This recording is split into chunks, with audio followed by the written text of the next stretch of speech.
अस्सलाम वालेकुम। काला जादू एपिसोड 57। आज की एपिसोड में राज खुलेगा कि असल डाइन कौन है। मसूद एक बच्चे की जान बचाकर लोगों की गलतफहमी को दूर करेगा और असल डाइन को किस तरह पकड़ेगा ये हम जानते हैं। चलिए कहानी शुरू करते हैं। गंगू और जंगराम के अंदाज से यूँ लगता था जैसे वो सारे काम आज ही निपटा लेना चाहते हो, लेकिन मुझे यकीन नहीं था कि गीता नंदी आज ही दोबारा ये कोशिश करेगी। अगर हमारे अंदाजे बिल्कुल दुरुस्त थे और वही उन वारदातों के पसे पुस्त थी तो उसने इस अमल में जल्दबाजी नहीं की थी। हनुमान देवता के चरणों में उसने 6 बच्चों की बलि दी थी। उन लोगों से गुफ्तगू के दौरान में उन वारदातों के दरमियानी वक्फे मालूम कर चुका था। उनमें दिनों की कोई तरतीब नहीं थी। उसे जब भी मौका मिला था उसने ये काम सर अंजाम दे डाला था, लेकिन अब शायद पहली बार उसे नाकामी का सामना करना पड़ा था। इसके अलावा वो चालाक थी। न जाने उसे मुझ पर शुबा कैसे हुआ था, या फिर हो सकता है कि उस शख्स ने अंधेरे में तीर फेंका हो। वो नंदा ही था। खुद जितना चालाक था उसका अंदाज़ा उसकी बात से हो गया था। उसने कहा था कि उसने मुझे हनुमान मंदिर के पास देखा था। उससे पूछा जा सकता था कि वह खुद वहाँ क्या कर रहा था। अब ये तो मुझे भी मालूम था कि वो वहाँ क्या कर रहा था। गंगू के घर वापसी पे अलादीन ने कहा, वाह मुसाफिर भैया, इतना बड़ा काम कर लिया और हमें खबर भी ना दी। कोई इतना बड़ा काम नहीं था अलादीन। बेचारे गंगू के बेटे को डाइन के मुंह से निकाल लिया और कहते हो बड़ा काम ही नहीं किया। अल्लाह को उसकी ज़िंदगी बचानी थी, वो बच गई। मैं क्या और मेरी औकात क्या। मगर अति रात गए तुम उधर निकल कैसे गए थे? बस दिल बेचैन हो रहा था, सोचा ज़रा घूम आऊँ। अति दूर? हनुमान मंदिर कोई यहाँ धड़ा है?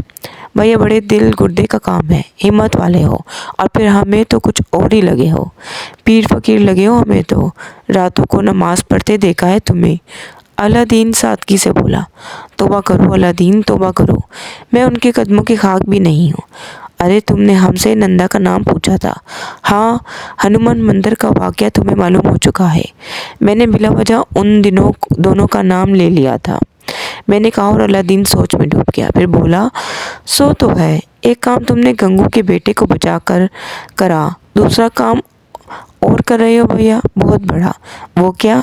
अरे तुमने बाग बड़ी का जीवन बचा लिया, तुलसी बेचारे को बचा लिया। ये लोग भी अजीब हैं, अपनी अकल से कुछ नहीं सोचते। बाग बड़ी और तुलसी की जान के दुश्मन हो रहे थे, एक लम्हे में पलट गई। अगर मैं ना रोकता तो शायद सोचे समझे बगैर लाठियाँ लेकर चढ़ दौड़ते मुखिया के घर पर। बुरे नहीं है मुसाफिर भैया, दिन रात परेशान हो रहे हैं, बच्चों को छुपाए छुपाए फिर रहे हैं। क्या करें, आखिर औलाद से बढ़कर कौन होवे है, उसके लिए पागल हो रहे हैं। मुझे खतरा है क्या वक्त से पहले ज़ुबान ना खोल दे, वो होशियार ना हो जाए, वरना फिर उसे पकड़ना मुश्किल हो जा। समझा तो दिया है, इतने बावले तो नहीं है, सारी बात समझा दी है उन्हें। उसके अलावा अलादीन, ज़ुबैदा बहन तो कल्लू को सीने से छुपाए छुपाए फिरती है। तुम उसे खतरे में डाल दोगे? अल्लाह पर भरोसा करेंगे भैया। कौन तैयार होता? बस्ती के बच्चे मर रहे हैं, सभी अपने हैं। वो भी जो मारे गए अपने ही थे। ज़ुबैदा बहन तैयार हो जाएंगी, वो औरत है, माँ है, उससे 420 करनी होगी। हम यही सोच रहे थे। अलादीन के जज्बे को मैंने सराहा था, खुद भी मुस्तैद रहने का वादा किया था। उसके अलावा और कुछ समझ में नहीं आ रहा था। मामला ही ऐसा था। सरे शाम अलादीन कल्लू को लेकर बाहर निकल आया। ना जाने उसने बीवी से क्या कहा था। बाहर निकलते हुए उसने मुझे आंख से इशारा कर दिया था। मैं भी एहतियात से बाहर निकल आया और सीधे रास्ते पर चल पड़ा। काफ़ी फासले पर अलादीन मुझे मिल गया, मुस्कुराने लगा। क्या कहा ज़ुबैदा बहन से? मैंने सवाल किया। अरे भैया, देहाती औरतें देहाती ही होवे हैं, बस मियाँ ने जो कुछ कहा मान लिया। हमने भी बड़ी 420 करी। कल्लू को चलते हुए देखा तो हमने आंखें फाड़ दी और ऐसा मुंह बना लिया जैसे हमारी जान निकल गई हो। वो सामने ही मौजूद थी, हमसे पूछने लगी क्या हुआ, तो हमने उसे कान में बताया कि कल्लू के पैर लड़खड़ा रहे हैं, लगता है लकवा मार जाएगा। भैया डर गई, आंखों में आंसू भर आए।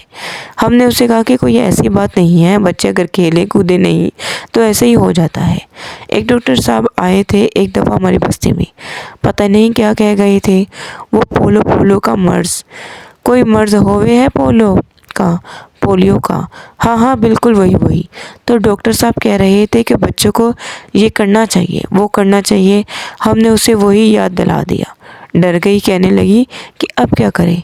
बाहर खेलने देने का मतलब ये है कि ज़िंदगी को ख़तरा हो जाए।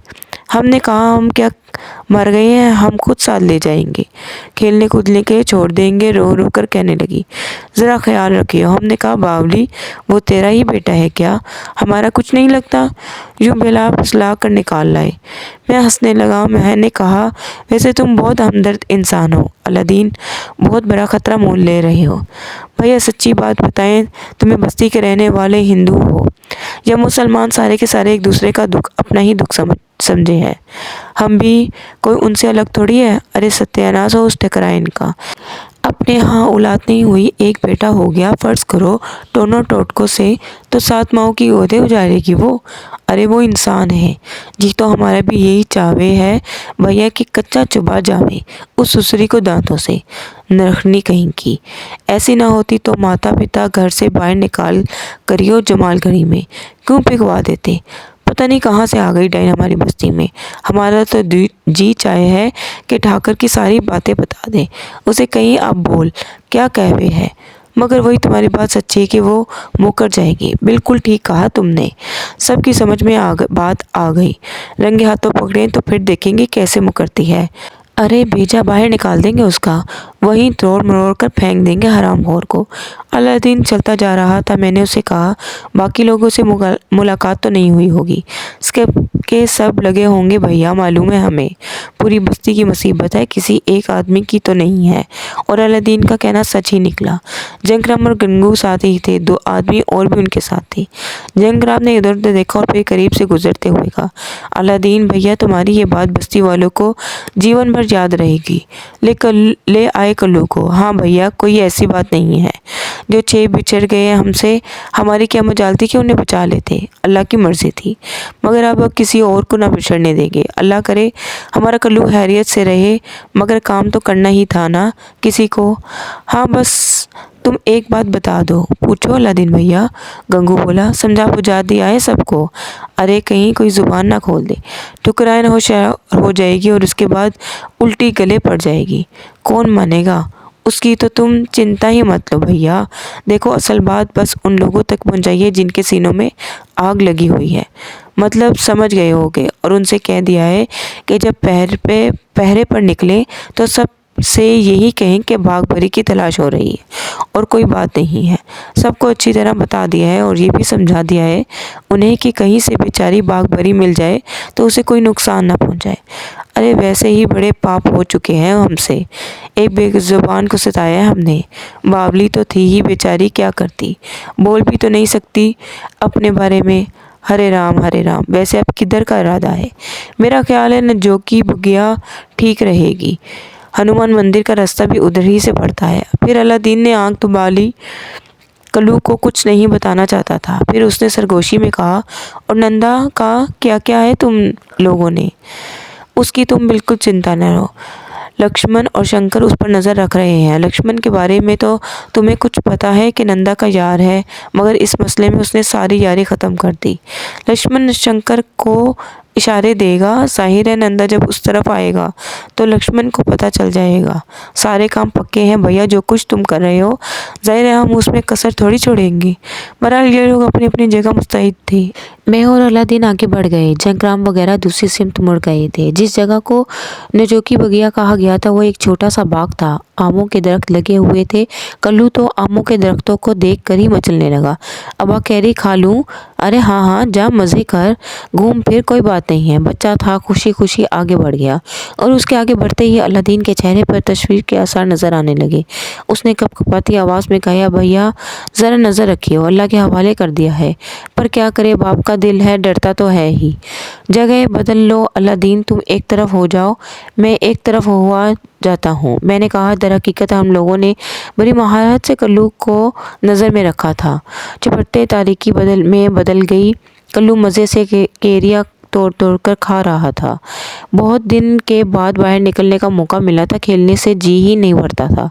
फिर जब अच्छी खासी रात हो गई और वाक़या नहीं हुआ तो अलादीन ने सीटी बजाई। मैं जवाब में उसके करीब पहुंच गया। अलादीन बोला, क्या ख्याल है भैया, और इंतज़ार करे? मेरा ख्याल है बेकार है, मगर अब ये काम सरेशाम ही शुरू हो जाना चाहिए। रात को तो ख़ास तौर पर सुबह हो सकता है। आखिर इतनी देर तक उन हालात में कल्लू बाहर कैसे मौजूद है? ठीक कहते हो मुसाफिर भैया, तुम्हारा दिमाग बहुत तेज़ है। गर्ज ये कि हम वापस चल पड़े। सराय में एक एक करके कई आदमी आए, मशवरे हुए और ये सिलसिला जारी रखने का फैसला कर लिया गया। फिर दूसरे दिन शाम को 4 बजे ही कल्लू को बाहर ले आया गया। शाम तक इंतज़ार किया गया। आज मज़ीद एहतियात बरती गई थी। मेरे दिल में मायूसी पैदा होती जा रही थी, कहीं ऐसा न हो कि वो होशियार हो गई हो और अब अपना अमल बदल दे। वैसे जंगराम, गंगू और दूसरे चंद लोगों की ज़ुबानी मुझे ये मालूम हुआ था कि कुछ लोगों ने मुस्तकिल हनुमान मंदिर के गिर्द डेरे डाल रखे हैं और ऐसी जगहों पर पोशीदा हो गए हैं जहाँ से आने जाने वाले पर नज़रें रखें और उनके बारे में किसी को पता न लगे। ये इत्तला भी तसल्ली बख्श थी। और तीसरे दिन वो हो गया जिसके लिए पिछले 2 दिनों से तकदो की जा रही थी। उस वक्त कल्लू केरिया तोड़ तोड़ कर खा रहा था। ये जगह उसे बहुत पसंद थी। आते ही उसने कई दूसरे बच्चों को भी दावत दी थी, मगर बच्चे उसे हैरान निगाहों से देखते हुए अपने घरों में जा घुसे थे। किसी ने कल्लू का साथ देने का इरादा जाहिर नहीं किया था, चुनाचा वो खुद ही यहाँ आ गया था। मैं और अलादीन एक दरख्त पर चढ़े हुए थे। कल्लू को पता नहीं कि हम दरख्त पर हैं और वो उस दरख्त से सिर्फ 2-3 गज़ के फासले पर केरियाँ इकट्ठी कर रहा था कि दबातने अलादीन ने मेरे कान में सरगोशी की। मुसाफिर भैया, अलादीन की आवाज़ काँप रही थी। मैंने उसकी तरफ देखा जिधर उसने इशारा किया था। एक नज़र में पहचान लिया, नंदा ही था। वो इसी सिमत आ रहा था, कंबल ओढ़े हुए था, लेकिन सिर्फ कांधों तक। हालांकि मौसम कंबल का नहीं था। मेरे चेहरे पर खून सिमट आया। नंदा आहिस्ता आहिस्ता चलता हुआ कल्लू के करीब पहुंच गया। इधर इधर नजरें दौड़ाई थी और कल्लू के पास जा खड़ा हुआ। अरे तू अलादीन का छोड़ा है ना? हाँ नंदा चाचा, मुझे नहीं पहचानते? क्यों नहीं, मगर यहाँ अकेला क्या कर रहा है? केड़ियाँ चुन रहा हूँ। अच्छा अच्छा, तुझे अकेला छोड़ दिया अलादीन ने? तुझे पता है कि बस्ती में डायन फिरती है? डायन क्या होती है नंदा चाचा? कितनी केरिया जमा कर ली तूने? बस ये है। और जमा करेगा? बस थोड़ी सी और जमा करूँगा, फिर तो रात होने वाली है। हाँ ये तो है, चल ठीक है और जमा कर ले। वो देख, वो दरख्त के नीचे पड़ी हुई है। किधर? कल्लू ने मासूमियत से पूछा और सिमत देखने लगा। और उसी वक्त नंदा ने शानों पर पड़ा कंबल कल्लू पर डाल दिया और उसे भींच लिया। अलादीन के हल्क से आवाज़ निकलने ही वाली थी कि मैंने उसका मुंह भींच लिया। अलादीन का बदन ठंडा पड़ गया था। नंदा कल्लू को दबोचे हुए था और कल्लू कंबल में हाथ पाँव मार रहा था। अलादीन ने सरगोशी में कहा, भैया कहीं दम ही ना निकल जाए मेरे बच्चे का। नहीं, वो लोग बच्चों को जिंदा रखते हैं। अलादीन की आवाज़ बुरी तरह कपकपा रही थी। मैंने उसके बदन में थरथरी महसूस की और मेरा दिल धड़कने लगा। बहरहाल सारी बातों को भूलकर मैंने मुस्तैद हो गया था। नंदा कल्लू को कंधे पर डालकर तेजी से हनुमान मंदिर के रास्ते की तरफ जानिब चल पड़ा। मैं और अलादीन नीचे उतरे ही थे कि लक्ष्मण और शंकर पहुंच गए। उन्होंने आहिस्ता से कहा, सारी खबर थी हमें, काम हो गया ना? मगर चिंता ना करना अलादीन भैया, 20 आदमी है मंदिर के आसपास। सारे के सारे लंबे लंबे चक्कर काट कर वहाँ पहुँच चुके हैं। एक एक जगह पर नज़र रखी जा रही है और तू और 2-3 तो मंदिर के अंदर मौजूद है, सतूनों के बीच छुपे हुए हैं। जैसे नंदा उस तरफ चला, लक्ष्मण ने मुझे खबर कर दी और उसका पीछा करने लगा। मैंने उन सारे आदमियों को जो ताक में लगे हुए हैं, तो परवाह मत करियो अलादीन भैया, बाल बेकार नहीं होगा हमारे कल्लू का। पहले हमारी जान जाएगी। अरे भैया, खुदा करे डाइन से हमारा पीछा छूट जाए। चले एक एक करके इधर उधर घूम कर। नंदा बड़ा चालाक है। और सुनो, बात अभी यही ख़त्म थोड़ी हुई है। चलो चलो, हम भी चल रहे हैं, जयराम ने साथ चलते हुए कहा। हम लोग बड़ी एहतियात से नंदा को निगाहों में रखे हुए चल रहे थे। वो मोहतात कदम उठाता हुआ मंदिर की तरफ जा रहा था। जयराम ने कहा, मुखिया जी की हवेली पर भी पहरा लगा हुआ है, सारे लोग निगरानी कर रहे हैं। जैसे ही गीता नंदी बाहर निकलेगी उसकी खबर हमें मिल जाएगी। हम इस तरह बातें करते हुए आगे बढ़ते रहे। झटपटे तेजी से रात में बदल गई। नंदा मंदिर में दाखिल हो गया। हमारे दिल धक धक कर रहे थे। अलादीन बेचारा तो अभी तक थर-थर काँप रहा था। उसका चेहरा पीला पड़ गया था। लग रहा था जैसे उसके बदन का सारा खून निचोड़ लिया गया हो। आवाज़ भी इतनी मध्यम हो गई थी उसकी कि मुझे हैरत थी। गर्ज ये कि नंदा तो मंदिर में दाखिल हो गया। मैं और अलादीन मंदिर के बाहर करीब दीवारों के साथ आगे बढ़ गए। दफातन अलादीन ने एक सिमत इशारा करते हुए कहा, इधर उधर देखो।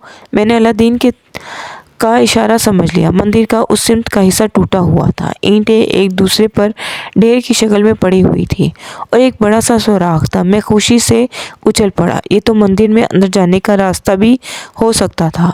मैं इंतहाई मोहतात कदमों से आगे बढ़ा। अलादीन से सरगोशी करके मैंने उससे भी मोहतात रहने के लिए कहा और अलादीन ने गर्दन हिला दी। हम लोग एक एक इंच से रख रहे थे कि कहीं कोई ईंट अपनी जगह से रख ना जाए और नंदा होशियार ना हो जाए। लेकिन एक बात और भी थी कि अगर नंदा होशियार हो गया तो ज़्यादा क्या होगा, वो भागने की कोशिश करेगा। लेकिन जितने अफराद की इत्तला मिली थी वो मंदिर के गिर्द छुपे हुए हैं, वो उसे भागने कहाँ देंगी। कोई और तरीका ऐसा नहीं हो सकता था कि गीता नंदी को यहाँ के बारे में इत्तला मिल जाए। पर तो टूटे हुए हिस्से से हम मंदिर के एक पतले से हिस्से में दाखिल हो गए और उस पतली सी राहदारी में जहाँ कूड़ा क्रिकेट के अंबार लगे हुए थे और चूहे इधर उधर दौड़ रहे थे, आगे बढ़ते हुए हम सामने के हिस्से पहुंच गए जहाँ से थोड़ा सा फासला तय करके उस इलाके में दाखिल हुआ जा सकता था जहाँ हनुमान का बुत अस्ताता था। मैंने अलादीन के कान से मुंह जोड़कर आहिस्ता से कहा, देखो अलादीन भैया, ज़रा सी भी कमज़ोरी दिखाई तो सारी कुर्बानी बेकार जाएगी। संभल कर रहना। ठीक है अलादीन ने कहा और हम सतूनों की आड़ लेते हुए एक ऐसी जगह पहुंच गए जहां से सामने नज़र डाली जा सकती थी। लेकिन हमारे अगबी सतून में कुछ लोग पोशीदा थे। थोड़े फासले पर कुछ सराहटें सुनाई दी थी। इसका मतलब है कि वो लोग पूरी तरह होशियार है। नंदा मंदिर मज़े से बैठा बेरी पी रहा था और हनुमान के बुत के कदमों में कल्लू पड़ा हुआ नजर आ रहा था। उसके हाथ पांव बंधे हुए थे, आंखें खुली हुई थी और उसकी मधम मधम आवाज़ सुनाई दे रही थी। हमने उस आवाज़ पर कान लगाए दिए। कह रहा था, नंदा चाचा छोड़ दो मुझे, क्यों ले आए हो यहाँ? नंदा चाचा ये मेरे हाथ पाँव क्यों बांध दिए तुमने? आओ आवाज़ बंद कर, नहीं तो छुरी फेर दूंगा तेरी गर्दन पर, जैसे कि रमज़ान बकरे की गर्दन पर छुरी फेरता है। बात समझ में आएगी?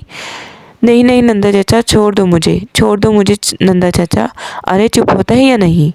नंदा ने सचमुच अपने लिबास से वो खंजर निकाल लिया जिसमें का मैं पहले भी दीदार कर चुका था। अलादीन दोनों हाथ आंखों पर रख लिए थे।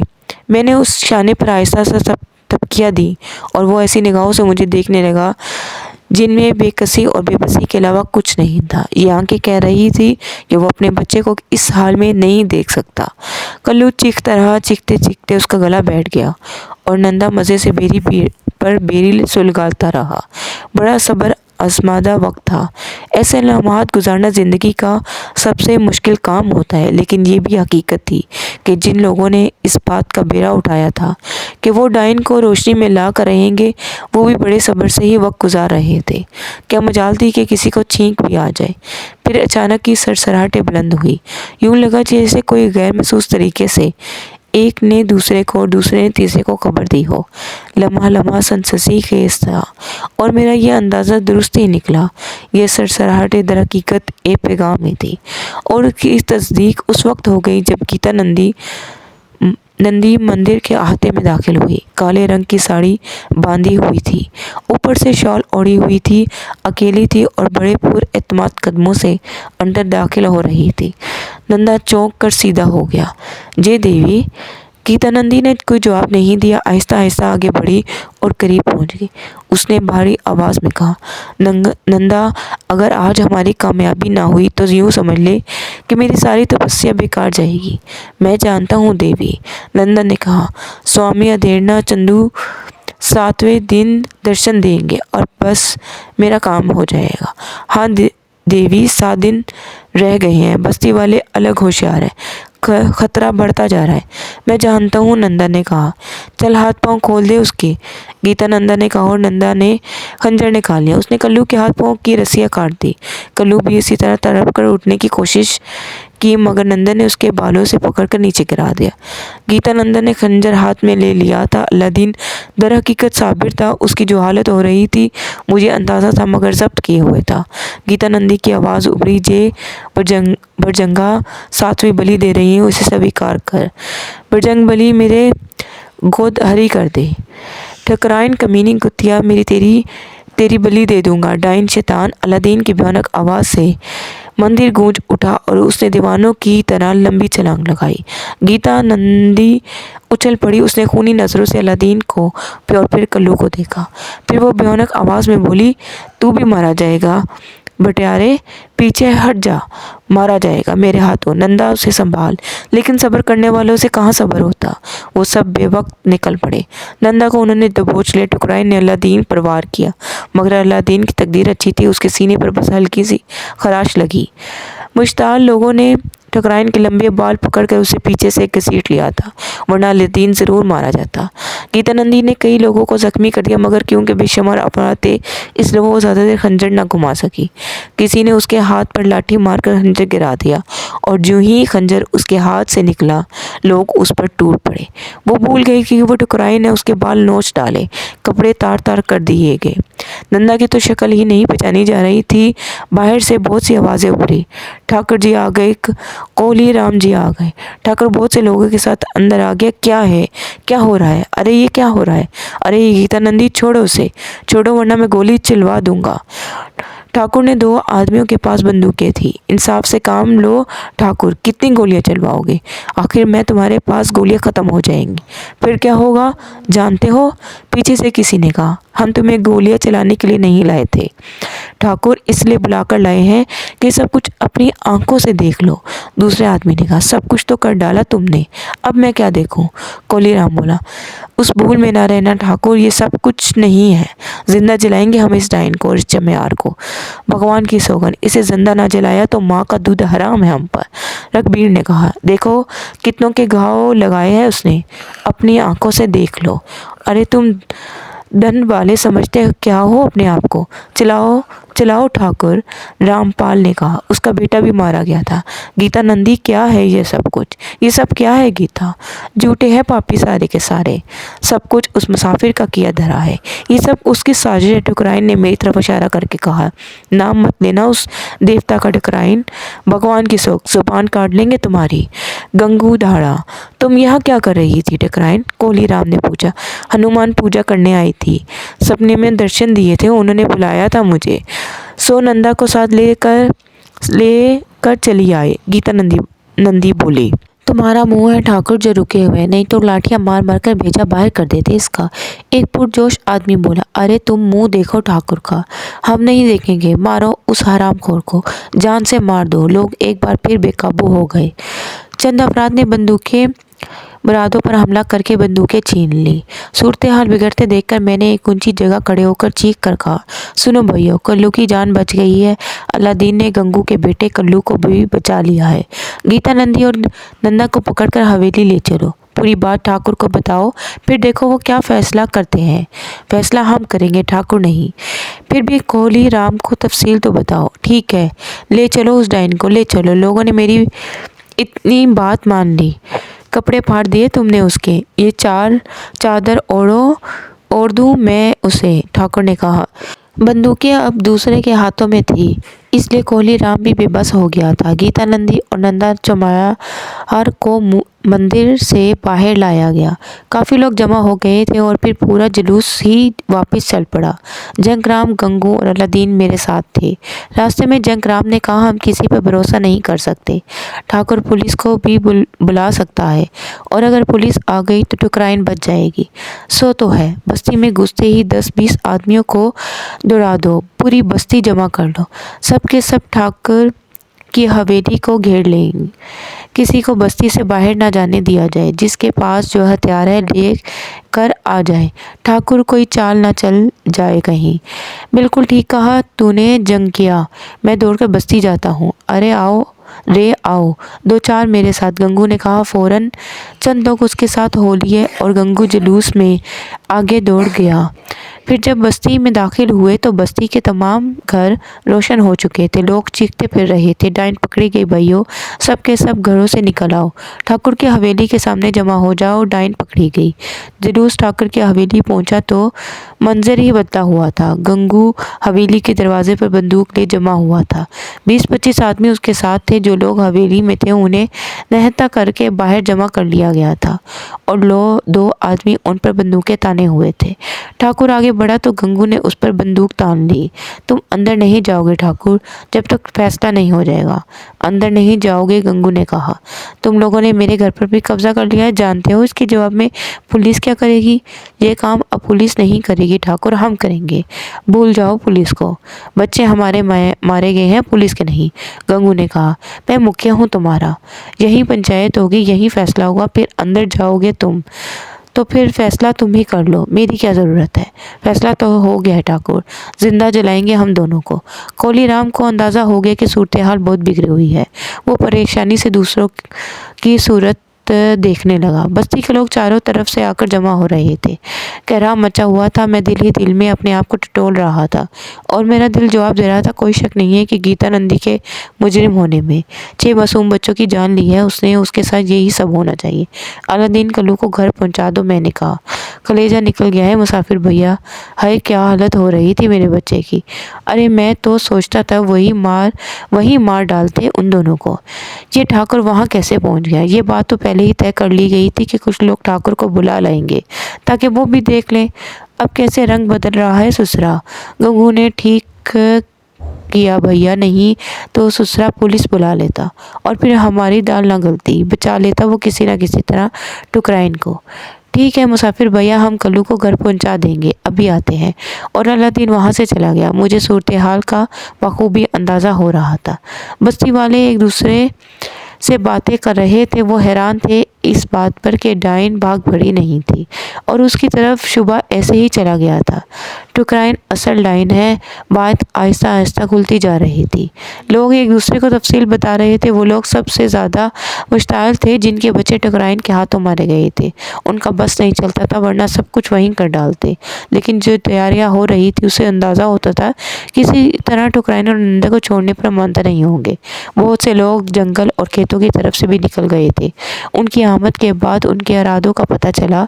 लकड़ियाँ काट कर लाए थे और हवेली के सामने एक साफ सुथरे हिस्से में अंबार करने लगे। टुकराइन को हवेली में नहीं जाने दिया गया था, बल्कि वहीं एक जगह बैठा दिया गया था।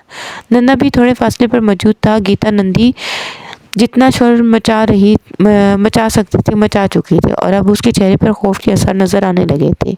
ठाकुर कोलीराम लोगों से सलाह मशवरे कर रहा था। तकरीबन सारी बस्ती ही उमड़ आई थी, बस औरतें और बच्चे ही घरों में रह गए थे। तुलसी भी मौजूद था, मगर इतने फासले पर कि मैं उसके चेहरे का जायज़ा नहीं ले सकता था। बहरहाल ये हंगामा आया जा रही लोगों की ज़ुबानों पर उन फैसलों का पता चल रहा था जो कोलीराम और दूसरे लोगों के दरमियान बातचीत करने से हुए थे। पता चला कि सुबह को पंचायत होगी। सारी बातें सुनने के बाद फैसले किए जाएंगे। बस्ती में जैसे कोई त्यौहार मनाया जा रहा था। पूरी बस्ती रोशन थी, लोग आ जा रहे थे। ठाकुर और कोलीराम भी एक तरफ बैठ गया था थक थक कर। गर्ज ये कि हंगामे सारी रात जारी रहे। अलादीन मेरे पास वापस आ गया था। अब वो खासी बेहतर हालत में नजर आ रहा था। जंगराम और गंगू वगैरह भी मेरे पास ही मौजूद थे। उन दोनों को मुझसे बड़ी अकीदत हो गई थी, खासतौर पर गंगू को, जिसका बच्चा कुर्बान होते होते बच गया था। अलादीन के लिए भी बड़ी अकीदत के अल्फाज अदा किए जा रहे थे कि उसने अपने बेटे की ज़िंदगी खतरे में डाल दी थी। अगर वो ऐसा ना करता तो ना तो ठाकुर कोलीराम ये बात मानता और उसकी धर्मपत्नी डाइन है, और ना ही टुकराइन रंगे हाथों पकड़ी जाती। जिन लोगों ने अंदर का मंजर देखा था वो तो खैर किसी और बात पर यकीन करने को तैयार ही नहीं थे, लेकिन बाज़ लोगों के दिलों में शक व शुबा भी पाया जाता है। रात आहिस्ता आहिस्ता गुजरती रही। आखिरकार सुबह हो गई। ठाकुर का चेहरा उतरा हुआ था, चारों तरफ से बंद कर रह गया था। वो पता नहीं उसके अपने दिल में क्या थी। टुकराइन भी अब मुस्महिल नज़र भी थी। गालिबन अब उसे अपनी तकदीर का फैसला मालूम हो गया था। सुबह को लोग मुंतशिर हुए और कुछ देर के बाद पंचायत जम गई। जमाल गढ़ी के बड़े बूढ़े एक जगह जमा बैठ गए। ठाकुर को उस वक्त मुखिया का दर्जा नहीं दिया गया था, लेकिन फिर भी बहुत से लोग ऐसे थे जो उसकी इज्जत इज्जत करते थे। ठाकुर के मुलाजिम इस बात पर हैरान भी थे और शर्मिंदा भी कि ठुकराइन की नौकरी करते रहे। अब उनके ख्यालात भी बदले हुए नजर आ रहे थे। बिल आखिर लोगों से खामोश होने के लिए कहा गया और फिर मेरी पुकार पड़ी। अलादीन ने कहा, मैं जानता था भैया, पंचायत तुम्हें ज़रूर बुलाएगी। गंगू, जंगराम और बहुत से आदमी जिनके बच्चे मरे थे मेरे साथ ही आगे बढ़े थे। पंचायत वालों ने मुझे बैठने के लिए कहा और मैं उनके सामने बैठ गया। ठुकराइन गजबनाक आंखों से मुझे देख रही थी। नंदा की हालत अब काफ़ी ख़राब हो गई थी। उसकी नज़रें बार बार लकड़ियों के उस ढेर की जानिब उठ जाती थी जिसे अब चिता की शक्ल दी गई थी। एक रास्ता रखा गया था ठुकराइन और नंदा को अंदर पहुंचाने के लिए। बाकी पूरी चिता ऐसे बना दी गई थी जैसे मुर्दों को जलाने के लिए शमशान घाट में बनाई जाती है। एक बुजुर्ग ने कहा, ठाकुर कोली राम, सारी बातें हमें पता चल गई है और अब फैसला करना ज़रूरी हो गया है। तो अगर मुखिया की हैसियत उस चौकी पर बैठना चाहे तो अब भी बैठ सकता है, लेकिन फैसला इंसाफ से करना होगा। कोई ऐसी बात नहीं मानी जाएगी जो झूठी हो। तुम्हारी मर्जी है धर्मू चाचा, जैसा मन चाहे करो, ठाकुर कोली ने उदास लहजे में कहा। मुसाफिर भैया, तुम किसी और बस्ती से इधर आए और तुमने भाग भरी को उसकी लाश के पास बैठे देखा, क्या ये सच है? हाँ, बिल्कुल सच है। और ये भी सच है कि भाग भरी सिर्फ बैठी हुई थी। जैसे कि मुझे बाद में मालूम हुआ कि वो पागल है। एक पागल औरत लाश को देखकर उस तरफ बैठ भी सकती है, उसे टटोल भी सकती है, और यही बात मैंने दूसरों से भी कही थी। अच्छा भैया, अब तुम लोग हमें ये बताओ कि तुम्हें कैसे पता चला कि ठुकराइन गीता नंदी हनुमान मंदिर में बच्चों की बलि देती है? मैं बताता हूँ धर्मू चाचा। मुसाफिर भैया को शुबा हो गया था कि कोई गड़बड़ ज़रूर है और भाग बड़ी डायन नहीं है। सो वो एक रात हनुमान के मंदिर निकल गए, जहाँ उन्होंने गीता नंदी और नंदा को देखा। वो मेरे बच्चे को पकड़ के ले गए थे, इसके हाथ वो बांधे रखे थे उन्होंने, और वहीं सब कुछ हो रहा था जो आज मैंने अपनी आंखों से देखा। मेरा बेटा लल्लू वहाँ पड़ा हुआ था, उसके हाथ पांव बंधे हुए थे। मुसाफिर भैया अकेला था, इसलिए उसने शोर मचा दिया। गीता नंदी और नंदा चम्यार भाग गए वहाँ से और मेरा बच्चा मुसाफिर भैया की वजह से बच गया। वही उसे लेकर घर आए, उससे घर का पता पूछा और चुपचाप उसे घर में छोड़ गए। मेरे घर वालों को और मुझे तो उसका पता भी नहीं था, लेकिन सुबह को जब हमने लल्लू की हालत देखी तो वो तेज़ बुखार में फनक रहा था और बार बार चीख रहा था कि मुझे ना मारो, मुझे घर जाने तो बुरी हालत हो गई है हमारी। बड़ी मुश्किल से हम बच्चे को समझा बुझा कर उसकी जुबान खुलवाने पर कामयाब हुआ और उसने ये कहानी सुनाई। मुसाफिर भैया के बारे में बताया, हमने मालूमात की तो मुसाफिर भैया ने हमें असल बात बता दी। वो बाहर के आदमी थे, लेकिन हमारे लिए तो देवता समान है। मेरे बच्चे का जीवन बचाया उन्होंने, तो मैं तो उन पर 1000 जीवन कुर्बान कर सकता हूँ, समझे धर्मू चाचा। बाद में हम सब ने मिलकर ये फैसला किया कि एक ऐसा काम कीजिए जिससे असल बात सबको मालूम हो जाए।